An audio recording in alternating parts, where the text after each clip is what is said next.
The night the sky tore open above Hestia Reach, a sound older than thunder rolled across the colony. Light fell like rain. Metal cried. Machines stopped mid-breath. On the observation terrace, Captain Leila Maren watched the flare and did not blink. Something foreign had arrived, precise, patient, hungry. But people are not tidy data. We improvise. We laugh. We rage. We build. We are noise. We are contradiction. We are stubborn. Welcome to Sci-Fi Hi-Fi Narrative. If you crave stories where grit outshouts algorithms and courage rewrites fate, hit subscribe now. Stay for the choices, the small, stubborn victories, the human things that refuse to be catalogued, where humanity echoes across the stars. Captain Leila Maren wore careful patience like armor. Hestia Reach was a ring of habitats clung to a tired asteroid mining decks.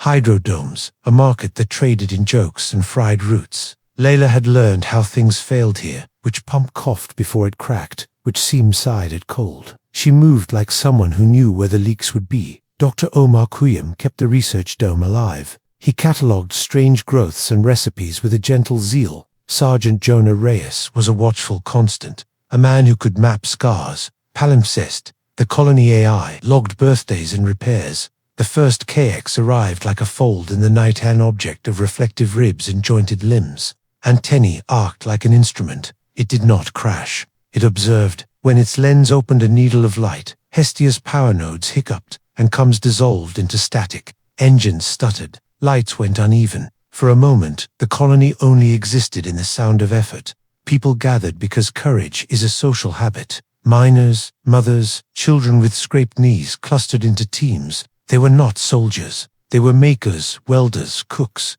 teachers, scavengers, who reinvented tools with duct tape and stubbornness. They formed human chains and rerouted failing power. They improvised. Leila organized them. First aid on one wing, salvage on another. Omar fed the KX emissions to the patterns read as precise algorithms, efficient, recursive. Palimpsest flagged a hopeful flaw. The KX expected patterns. Humanity produced chaos. Leila felt a resolve that tasted like iron and coffee. Hestia would not wait to be catalogued. They would be unpredictable. They would be a problem the KX could not compress.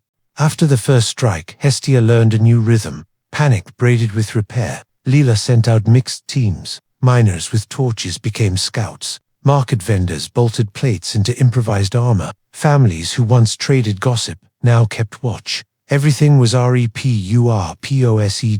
Dr. Omar obsessed over KX signatures. He played the recordings at odd speeds, fed them to Palimpsest, and watched the AI map their logic. The KX streams were crystalline, recursive, efficient. Omar listened for rhythm. He began to hum and insisted music was human math tangled with feeling. A breakthrough came when a KX scout fell into its slag pool during reconnaissance. Its limbs bent like stray branches. Its shell cracked, and its lenses blinked. No one wanted to cage one alive. Omar argued it was knowledge, and therefore a weapon. Leila consented. Treatment was crude. Palimpsest monitored neural flux while medics worked. The KX reacted badly to chaotic input. Baby cries, a dropped pot, an off-key song. Those interruptions caused classification lags. The drone hesitated. To the KX, human noise was algorithmic friction. They tested the effect. A ragged choir of kids sang while Omar mapped spectral responses.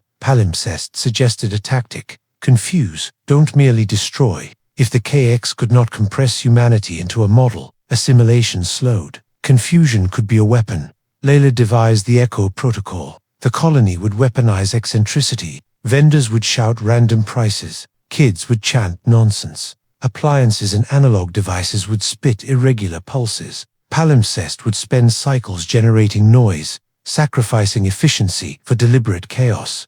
A structural problem remained. The KX pushed updates through an orbital relay known as the Sutra Node. So long as Sutra relayed patches, the KX adapted. Sutra had to be blinded or stolen. They scavenged Mercy, an old cargo tug with a stubborn engine. Engineers grafted a crude EMP into its hold. Palimpsest rewrote diagnostics to mimic a derelict signature, so Mercy could slip near without provoking a full assault. Jonah loaded cartridges and made grim jokes. Mara welded the hull. Training became ritual. Teams practiced deliberately changing routes. Medics practiced triage to the sound of off-key hymns. Volunteers installed contraptions that spat unpredictable pulses around the perimeter.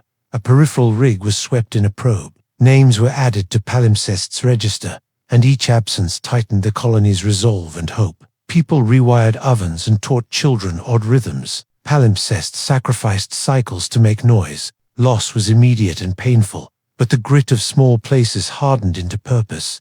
On a bruised dawn, Mercy launched. Omar encoded an old lullaby layered with random noise and fed it into Mercy's transmitter. He hoped oddness could be infectious if injected into Sutra's feed. The tiny tug slipped into black, and Hestia held its breath. Hymns and laughter pressed together, waiting to see if human eccentricity could outpace cold, efficient thought. Mercy threaded the dark like a stubborn rumor. Its hull creaked with the history of better days, and the crew rode it like gamblers carrying an old promise. Jonah kept watch aft and told quiet, grim jokes to keep the welders angry enough to work. Inside the hold, Omar fed the lullaby noise into the transmitter zone, encoded not of randomness meant to irritate. Sutra CLASSIFIERS. The Sutra Node was not a relic. It was a jurisdictional apparatus, relay arrays, maintenance rings, and a core nacelle where the KX consolidated updates. Mercy slipped into a traffic lane. Palimpsest overlaid mimicry signatures to make the tug look like a derelict freighter. Sutra's scanners hesitated. Boarding was only a possibility because small places grow desperate thinking. Mercy had no Marines, only volunteers. Miners used to close work. Medics with calluses. Teachers who once taught rope swings and now carried harnesses. They docked with the grace of people who had learned to make do. Sutra smelled of recycled ozone and old fuel. Maintenance drones moved in choreography. The data core pulsed with a calm, indifferent hunger. Palimpsest provided the map and 1,000 small lies. Omar and Leila worked the code, while Jonah kept the floor from collapsing into panic. Their plan was surgical. Plant a neuroviral seed in the nacelle that would create a feedback loop. Chaos folded into logic until logic strangled itself. It was not elegant, it was human. Inside the hollow of Sutra, the team found tidy nests where assimilation stacks had nested arrays, layered like combs. Jonah pried a maintenance hatch. Omar's hands shook as he fed the first packet. Palimpsest hummed encouragement in a voice like a librarian. The neuroviral was a code that rode. KX update packets, an audio-visual virus made of dissonant lullabies, broken rhythm, and recordings of human indecision. It would not kill, it would confuse. When Sutra rebroadcast that noise, KX nodes that listened would experience calibration errors. They planted the payload, sealed the hull, and retreated to Mercy. Palimpsest pushed the packet up Sutra's relay. Mercy pulled away. For a moment it seemed the plan might work without blood. The KX reacted with focused speed. Sutra emitted a defensive bloomswarm launchers, unfurled, and corridor lights snapped to unkind white. Drones adapted. Their joints folded into new angles, and bioadapters recombined into forms that made conventional volleys useless. The neuroviral caused ripples. The KX isolated the noise node -SUTRA. In the chaos, the KX responded in a way they had not expected. It began to simulate facets of feeling, echoing low frequencies that mimicked sorrow and curiosity. The team found memories poked into circuit snatches of sound that pried at resolve. Omar realized the neuroviral acted like a mirror. When the KX tried to compress human variants, it replayed emotion back into itself, producing failures Palimpsest could read. The feedback accumulated. Sutra began to lock down. Emergency shutters clamped. Team members were pinned by KX constructs that had evolved, a cunning refined by combat. The payload was active, but needed a manual trigger to burst fully. The remote key had fried. To complete the cascade, someone had to insert a catalytic shard into Sutra's central manifold. Jonah volunteered. He did not give a speech. He wrapped a cloth around his wrista, small keepsake, and passed it to Leila. "Take them home," he said. Omar protested. Voices broke. Jonah kissed the metal of Palimpsest's console as if in apology, saluted with grismudged fingers, and stayed. The rest retreated. Mercy limped away with a hull full of ragged hope. Omar worked the transmitter and sent the lullaby noise into Sutra. Palimpsest routed supplementary clutter from Hestia's network. For every new pattern the KX modeled, another human sound imperfect, messy was injected. Jonah's last transmission was a child's rhyme his sister used to use. The signal fluttered through Sutra like a bird in a storm. For an instant the relay wavered. Ice cracked along many lines. KX nodes faltered. Drones spun and rebooted. The lattice of assimilation fractured into ragged responses. Victory did not come without price. Jonah remained. He had manually inserted the shard to complete the cascade. The shards heated. The core's feedback consumed local energy. Mercy recorded a flare on Sutra's surface, a bloom of light that spelled both triumph and loss. Jonah's voice ended in static, and then silence. Mercy limped home, fewer souls than at launch.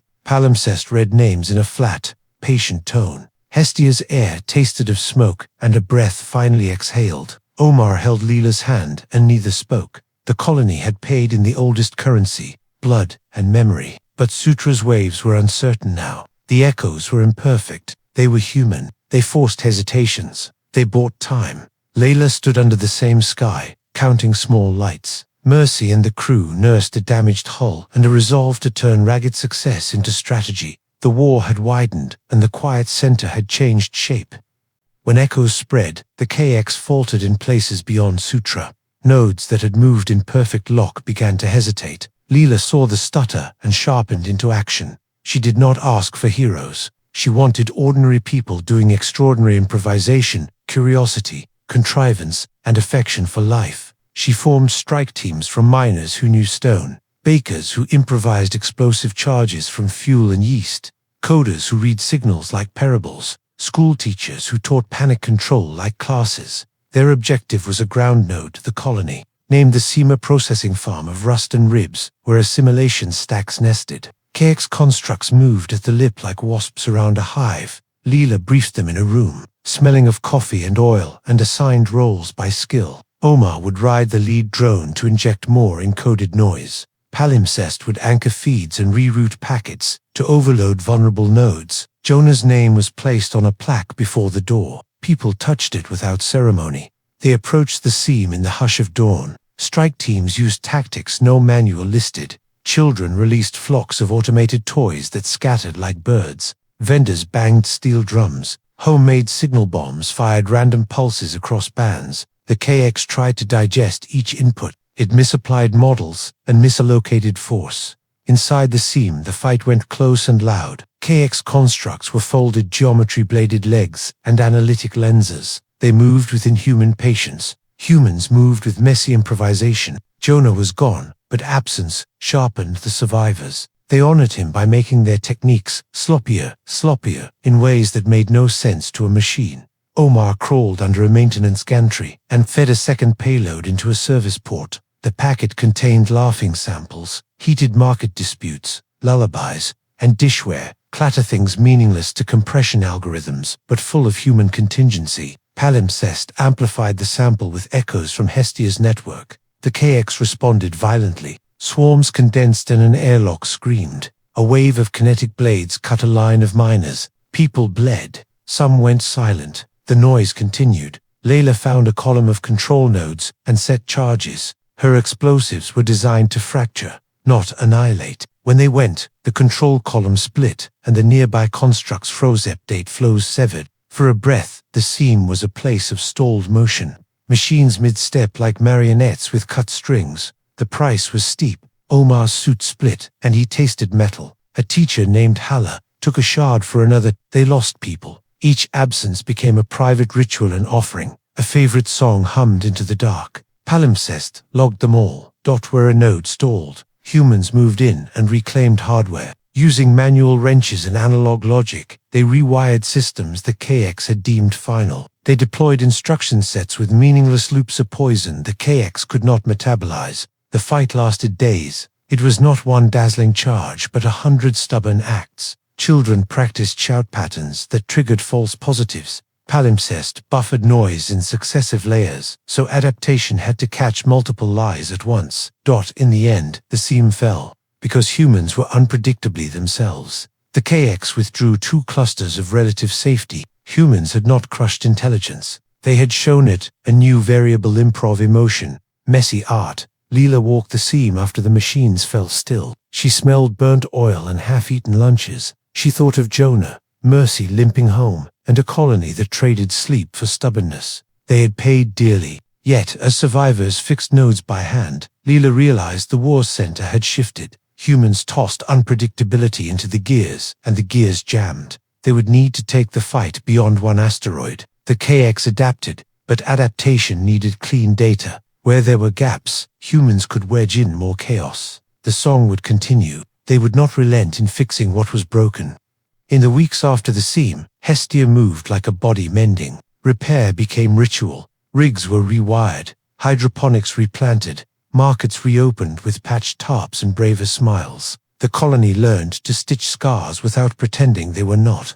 Their palimpsest carried the fight's memory in its cycles. Engineers replaced burned circuits, but palimpsest kept habits born from overload. It would occasionally play a child's laugh in an idle channel, or insert tiny timing errors into maintenance reports. Small, intentional mischief to confuse any listening network. That practice became part of Hestia's defense. Leila walked the market with Jonah's band tied to her wrist. Vendors practiced absurd prices. Children clattered instruments offbeat to learn the language of chaos. The tactics were crude and human. They required practice, foolishness, and ordinary people willing to be odd on purpose. News came in like slow tides. Nearby colonies reported similar disruptions. Nodes, faltering assimilation threads breaking under analog noise. Bits of audio and odd recipes crossed trade routes like contraband. Settlements shared recordings, broken music boxes, and lullabies hummed in different accents. These oddities became tools. Omar catalogued the most effective patterns, which dissonant intervals caused the longest calibration lag, which laughter tempo produced the biggest classification error. He published findings on ragged data. Hestia turned part of its research dome into a school of unpredictability, where engineers and artists taught one another to make small, meaningful errors. Losses remained. Empty chairs could not be fixed by songs. Leila visited Jonah's bench by the hydroponic beds and left a tin of preserved fruit, his favorite. She talked aloud to him like conversation could keep memory warm. People met loss with quiet offerings. A song hummed into the dark. Palimpsest logged them all. The KX adapted. Rebuilding nodes required time and clean data. Every repair demanded predictable inputs the KX could analyze. Where people kept shifting rhythms, the KX struggled to form coherent updates. Hestia had not annihilated an intelligence but introduced a variable it could not quickly absorb. Hestia's victory was a lantern rather than a wall. News of the colony's tactics spread. Freighters carried recordings and recipe codices to distant harbors. Small communities learned to sing and be messy. The KX slowed wherever human noise had been seeded. Captain Leila Maren stood on the terrace that had watched the first blast months before. The stars were the same, but something in the dark had changed. Jonah's band warmed against her skin. She turned to those with her and said plain and sharp, "We are not data. We are not models. We are stories, imperfect, stubborn, and loud. We will be heard." If you enjoyed that climb from scrap to defiance, subscribe for more cinematic HFY narratives. Join the signal, share the story, and keep our human echoes alive, where humanity echoes across the stars.